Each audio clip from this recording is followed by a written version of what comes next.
અગત્યના સમાચાર મળી રહ્યા છે। અયોધ્યા જતી ગુજરાતીઓની બસને અકસ્માત નડ્યો છે। આ અકસ્માતમાં કુલ 46 મુસાફરો ઇજાગ્રસ્ત થયા હોવાની માહિતી છે। તમામ ઘાયલોને સારવાર માટે હોસ્પિટલ ખસેડવા પડ્યા છે। અમદાવાદથી ઉપડેલી આ બસને શાહજહાંપુરમાં અકસ્માત નડ્યું હતું। अयोध्या जती गुजरातीओनी आ बस के जेने अकस्मात नड्यो। पर संवाददाता सचिन पाटील आ बाबते पूरी जानकारी आपी रह्या छे। सचिन, केटला यात्रिको सवार हता, शुं स्थिति छे, तेमनी केवी रीते घटना बनी? दीदी, आज एक घटना है। घटना में गुजरात थी आज यात्रियों की बस निकली थी।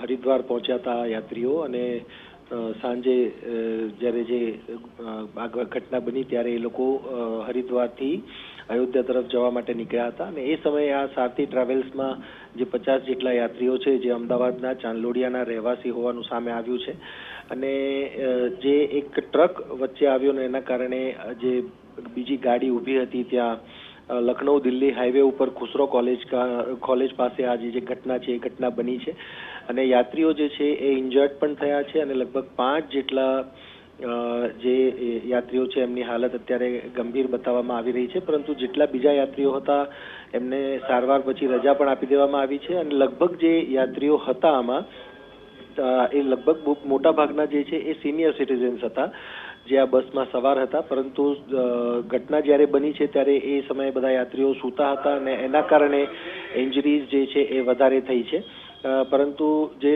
સ્થાનિક સીએચસી સેન્ટર પીએચસી સેન્ટર છે ત્યાં એમને સારવાર આપવામાં આવી છે અને જેમને મતલબ સારી વધારે સારવારની જરૂર હતી એમને બીજી હોસ્પિટલમાં રેફર પણ કરવામાં આવ્યા છે અને આ જે સમગ્ર મામલો છે મામલામાં જે બસ છે બસના ચાલકના હાથમાંથી કંટ્રોલ જતા સામેથી ટ્રક આવતા આખી ઘટના બની હોવાનું સામે આવ્યું છે। સચિન, જે પ્રકારે તમે જણાવી રહ્યા છો કે મોટાભાગના સિનિયર સિટીઝન્સ છે તેઓની હાલતને લઈને કોઈ સમાચાર મળી રહ્યા છે કે કેમ અને ઘટના ક્યારની છે, કેટલા વાગ્યા આસપાસની ઘટના છે?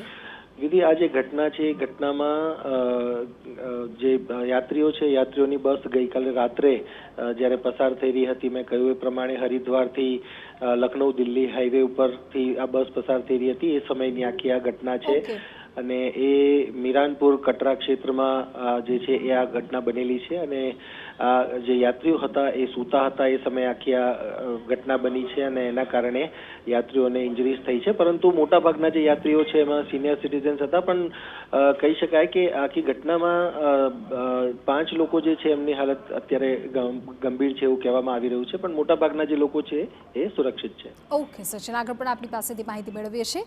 તો ગત રાત્રિની આ ઘટના હોવાની માહિતી છે। कुल 46 लोग सवार था, तमाम गुजरातीओ, मोटाभागना सीनियर सिटीजन्स, 5 ની હાલત અત્યારે ગંભીર છે।